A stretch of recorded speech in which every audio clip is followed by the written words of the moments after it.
O assunto, é claro, é treinador, né? Esse é o assunto único dessa reta final de semana do Fluminense. Bem, Abel lançou um vídeo lá na Flu TV, né? Sim, Abel lançou um vídeo, né? Um vídeo de despedida, acho que nada mais, nada menos. Nada mais não, nada menos do que isso pra ele também. A gente tem entendimento da saída de Abel Braga, de tudo que ele fez pelo Fluminense, do tamanho que ele tem. Acho que sai bem, acho que quem tá falando da torcida, de repente, no próximo jogo, gritar o nome dele na arquibancada, acho justo também, enfim. Mas precisamos falar sobre o novo treinador, né? Tem notícias acontecendo e tem Sul-Americana também, hein? O resultado foi ruim. Vambora.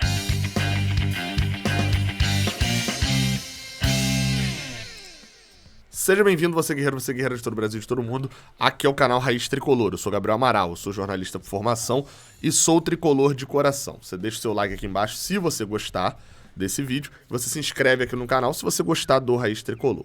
Beleza? Vamos embora para as notícias. A gente vai abrir rapidinho falando de Copa Sul-Americana, né? Isso porque encerrada o último dia, né, da terceira rodada, e o Fluminense ficou complicado. Você vai falar, Gabriel, o Fluminense complicou. Beleza, todo mundo acho que tá comigo nessa aí, de que tava desanimado da Copa Sul-Americana não pelo cálculo matemático, mas principalmente pelo cálculo futebolístico da parada. Como houve a troca de treinador, aí você fala, pô, então talvez é possível. Pois é. Mas, infelizmente, o Júnior venceu o Oriente Petroleiro, cumpriu o que era a expectativa, né, do jogo, venceu por 3-1 o Oriente Petroleiro na Bolívia e foi a 7 pontos. Lembrando que faltam 3 jogos e a próxima rodada é entre Júnior e Fluminense no Maracanã. É muito provável, né, aliás, é muito provável não, o cenário normal desse grupo, que tá um pouco mais embolado, é o União sair líder, porque vai enfrentar o Oriente Petroleiro lá na Bolívia, e o Fluminense sair enfim, talvez como vitorioso aí da rodada, se vencer o Júnior, sair com 7 pontos, ainda em terceiro colocado, né, porque o União vai pegar o Oriente Petroleiro e deve ganhar, mas provavelmente, né, com chances ainda de se classificar caso vença o Júnior. Qual que foi o problema dessa vitória do Júnior de Barranquilha? O jogo do União contra o Oriente Petroleiro já aconteceu lá na Bolívia. O jogo é em Santa Fé agora, na Argentina, né? Então ainda mais o União deve ganhar. Como isso, o cálculo matemático do Fluminense agora aqui não tá mostrando saldo de gols, ainda é muito simples. É vencer todos os jogos. Venceu todos os jogos, deve estar classificado. Por que eu deve? Porque se ele vencer todos os jogos e o Júnior vencer o União em casa e o Oriente Petroleiro também em casa, o Júnior, ele vai a 13 pontos igual ao Fluminense. E hoje existe uma diferença de saldo de 5 gols. Qual que é o problema desse saldo? O Júnior, por exemplo, o jogo contra o Oriente Petroleiro estava empatando até a reta final do jogo.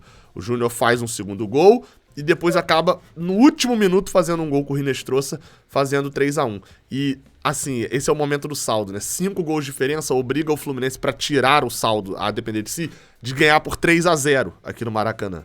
E aí a gente vai lembrar, né? O golzinho no último minuto contra o Oriente Petroleiro, o golzinho no último minuto contra a gente lá em Barranquilha. E se não houvessem, né, os resultados seriam os mesmos, né? Vitória do Júnior nos 2 jogos. Mas a diferença de saldo hoje seria só de 3, e o Fluminense com 2-0 aqui no Maracanã já passaria o Júnior. Enfim, a esperança, né, futebolística, enfim, dependendo de quem assumir, mas a matemática complicou um pouquinho com esse 3-1 do Oriente Petroleiro contra o Júnior.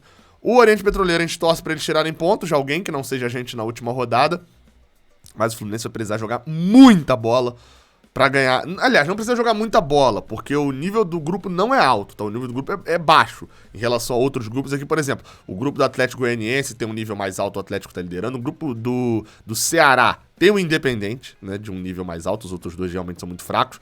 O grupo do Santos tem um nívelzinho um pouco mais alto ali, enfim. O grupo do Fluminense não tem um nível alto. Agora, é um fato que, né, convenhamos. O Fluminense vai precisar jogar muito e fazer 6 pontos contra Júnior e União para chegar na última rodada, pelo menos dependendo de si, para fazer mais gols do que o Júnior faria contra o União na última rodada. Enfim, vamos ver como é que vai ser o cenário. Falando agora de treinador, né? Vamos voltar a falar de treinador. A gente começa falando sobre o Wagner Mancini.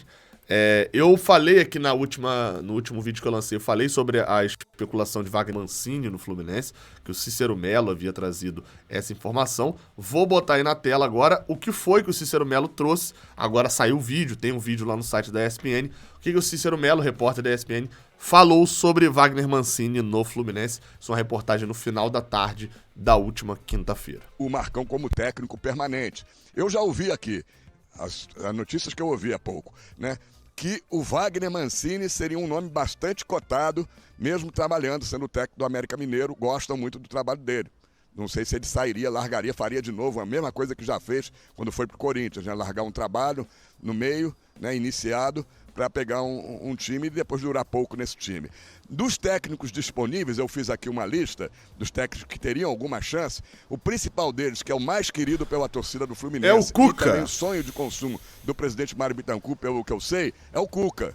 Bem, mas aí, a partir daí, ele vai falar de outros treinadores, ela não cita a questão do Wagner Mancini mais.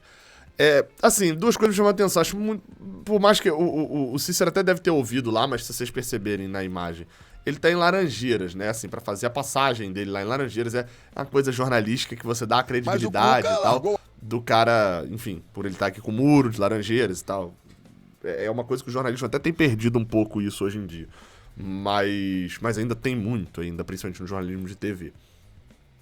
Em Laranjeiras, todo o departamento de futebol e todas as decisões de futebol, não sei se o Mário Bittencourt tava lá, mas acredito que não, todas as decisões são tomadas hoje no CT. Então, ter alguma informação de fato pesada do departamento de futebol do Fluminense mesmo sobre isso, provavelmente não estaria em Laranjeiras, essa informação. Mas não tô aqui descredibilizando, Cícero Melo, um jornalista gigante aí, conhecido, enfim, nacionalmente, e já trabalha no Fluminense há muito tempo. Mas acho pouco provável o Wagner Mancini, até pelos motivos que o próprio Cícero colocou. O Mário Bittencourt, ele não tem um perfil desse tipo de treinador. Por exemplo, a gente falou aqui a matéria do Fernando Diniz, por exemplo, né? A matéria tanto do GE. Globo e do Vitor Lessa trouxeram esse mesmo ponto, que foi sobre o fato do Fernando Diniz ter descontado dívida do Fluminense, descontado não, ter perdoado ali, né, atrasos do Fluminense, não ter ajuizado questões, etc. Esse tipo de coisa pesa muito no caso do Fernando Diniz e pro Mário Bittencourt. E aí mostra que o inverso pesa muito contra. Ações como a de Lisca e os leilões que ele já fez. Ações como a de Wagner Mancini, esse negócio de largar um clube pra pegar outro. Larga o Atlético Goianiense pra vir pro Corinthians, aí larga o América pra poder ir pro Grêmio, aí volta pro América, aí agora larga...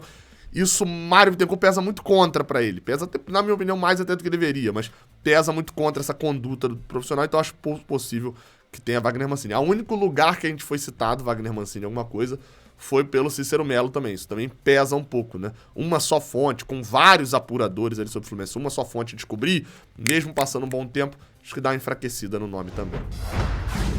Bem, o outro que a gente precisa falar é sobre Alex Stival. O Cuca, exatamente. Bem, Cuca se manifestou, o grande, né? Cuca que não é da família Beludo.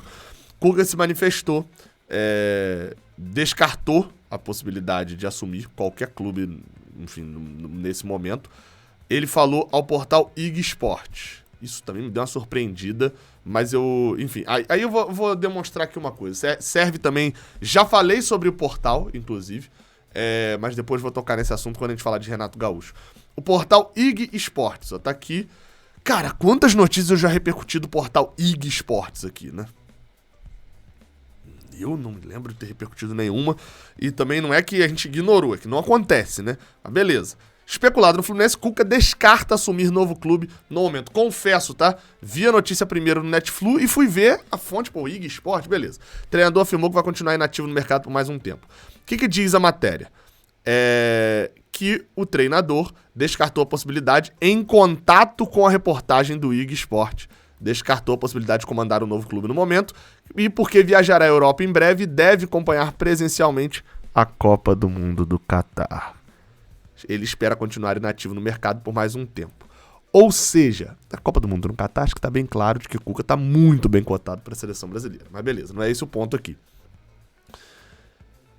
O Cuca entrou em contato com a reportagem do IG Sport. Aí você fica pensando assim, o assessor de Cuca pensando, cara, estão especulando ele no Fluminense, eu quero encerrar essas especulações logo e tal. Pô, tô recebendo aquela ligação do GE. E olha, o Vitor Lessa, tem esse número aqui 021 também, de um maluco aqui do Raiz Tricolor. Tô recebendo ligação de... Mas eu vou entrar em contato com o IG Sport. Assim, não é o padrão, né? Só que aí é onde faz a diferença você ter aqui, ó, o repórter, ó, o Felipe Silva, tá aqui. Repórter do IG, autor da coluna e tal, tem experiência em redações de jornais impressos, em Rádio de São Paulo, Diário de Suzano, beleza. Aí você clica aqui, ó, e tem o perfil do Felipe Silva, as notícias, algumas são mais notícias de repercussão e tal. Ou você tem aqui o Twitter do Felipe Silva. E aí você abre o Twitter, eu até não seguia, né, passei a seguir agora. Ele é repórter, tem aqui um perfil no Twitter, menciona... Tem uma cara, a notícia tem uma cara. Entendeu? E beleza. Enfim, tá aí o Felipe Silva, comecei a seguir pra poder... comecei a seguir pra poder acompanhar. A gente vai agora pra uma outra notícia, tá? Então, beleza. Cuca, descartado, não quer assumir time nenhum, não é uma preferência do Fluminense, não é a vontade, não. Ele não quer assumir time nenhum, beleza? Beleza. Então, vamos pra próxima notícia. A próxima notícia, ela fala sobre Renato Gaúcho. Notícia, confesso, também vi no Netflix. Fala, o Netflix, o trabalho de clipping ali é muito importante isso. Também vi no Netflix, dizendo de que, mas fazendo referência ao portal Jogada 10. Já mencionei o portal Jogada 10 aqui no ano passado. Até passei um pouco do ponto ali no que falei, mas enfim. Matéria do portal Jogada 10. Fluminense negocia com Renato Gaúcho e acordo está por detalhes. Segundo a matéria do Jogada 10, está aí na tela do site Jogada 10. O site tem há mais de um ano.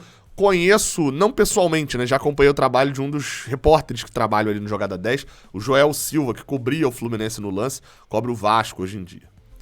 Bem, o Fluminense agiu rapidamente, aí fala aqui um pouco da notícia, e está muito próximo de acertar o retorno para iniciar a sua quinta passagem nas Laranjeiras. Quem?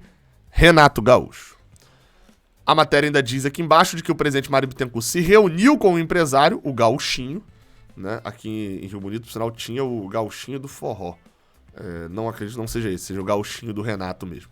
O empresário Gerson Oldenburg, o Gauchinho na tarde dessa quinta-feira, e um sinal verde foi assinalado. Só qual que é o problema? É que o tricolor possui uma dívida com o treinador, que por sua vez exige o pagamento de uma parte dela. Ou seja, o Fluminense tem uma dívida com o Renato e para assinar ele exige que pague logo a dívida para poder assinar. Segundo a matéria do Jogada 10, o acordo foi feito em torno de R$400 mil mensais e que as partes ainda negociam tempo de contrato e multa rescisória e buscam um consenso, porque a Abel Braga, por exemplo, não possuía multa. Primeiro ponto, e ele cita aqui que o Chico Garcia falou, né, da procura do Fluminense por Renato. O que me incomoda de cara já no Jogada 10, já falei isso aqui, não tem o nome do repórter que publicou. Redação Jogada 10. O Redação Jogada 10 eu não conheço. E o Jogada 10 não é um portal, enfim, já falei com o dono, já me ligou uma vez e tal, enfim. Mas não é um portal com a credibilidade suficiente pra o Jogada 10 está bancando. Não tem como eu vir pra cá garantir que o Jogada 10 bancou, então tá tudo certo. Não tem como, desculpa, não tem como. Então, assim, não tem o nome do repórter. Pode ser o Paulo Vinícius Coelho que trabalha pro Jogada 10. Se for o Paulo Vinícius Coelho, foi um grande jornalista e tal, que foi quem trouxe a informação de que Abel não vai treinar mais time nenhum e etc. Pô, beleza, aí eu vou acreditar. Agora, até que se prove o contrário, quem deu a notícia foi o Redação Jogada 10. Eu não conheço a Redação do Jogada 10. Não conheço, não tem credibilidade ainda pra mim. Como informações novas, como furos de reportagem. Outra coisa que me incomodou aqui também nessa cravada aqui praticamente, né? Já que seu nome pode ser anunciado nessa sexta-feira e acordo está por detalhes. O salário, R$400 mil. Eu vi uma matéria aqui, por exemplo, no Flamengo o Renato recebia mais de 1 milhão. E em 2014, quando assumiu, em 2013, para poder começar em 2014, Renato cobrou, por exemplo, do Fluminense, R$550 mil. Era o salário de Renato. Não sei se o patamar salarial seria esse, então eu acho isso muito pouco pro que seria Renato Gaúcho, o patamar dele de mercado, então talvez essa informação também, enfim, meio estranha para mim. No geral, trazendo aqui pro empresário e etc., tem informações interessantes, mas como eu falei, eu não consigo dar toda a credibilidade pra notícia por causa desses problemas que eu falei. Renato pode estar num acerto com o Fluminense? Pode estar acontecendo. E o Jogada 10, o repórter lá foi sensacional e manjou bem e tal. Percebeu ali o caminho e achou a reportagem e fez certo. Mas eu, Gabriel, nesse momento eu não vou falar pra você, minha audiência, que Renato está por detalhes. Porque eu ainda não tenho a confiança pra garantir o que o Jogada 10 falou. No ano passado, por exemplo, a notícia que o Jogada 10 bancava era de que o Roger Guedes estava nos planos do Fluminense, que o Fluminense tinha entrado em contato. Enfim, não era uma notícia que a gente pudesse conferir depois se de fato aconteceu, porque ele não foi contratado. Eles não disseram que ele foi contratado, eles disseram que estava nos planos. Então essa do Renato a gente vai ver, assim, tá por detalhes, segundo o Jogada 10. Se de fato ele for contratado, a gente vai trazer aqui, vou dar o mérito total a eles, mas nesse momento eu vou esperar. Se ele for contratado mesmo, eu vou descobrir isso amanhã no CT. Gabriel, você vai no CT amanhã? Vou. Eu e mais alguns influenciadores e jornalistas fomos chamados na terça-feira para poder fazer mais um café da manhã com Mário Bittencourt e etc. Enfim, provavelmente gabinete ali de crise do Fluminense, já no desespero de tentar controlar aquele problema todo. E isso foi convidado antes da demissão de Abel Braga, né? De Abel Braga pedir demissão. Foi mantido. Eu vou estar lá de manhã, afinal de contas, novamente, vou ao CT como jornalista. Da última vez fui, trouxe matéria sobre a estrutura do CT, trouxe matéria sobre jogadores que estavam lá, que o scout avalia como algo positivo, trouxe matéria sobre outras coisas. E vou novamente, como jornalista, tentar descobrir informações, principalmente, é claro, sobre o treinador do Fluminense.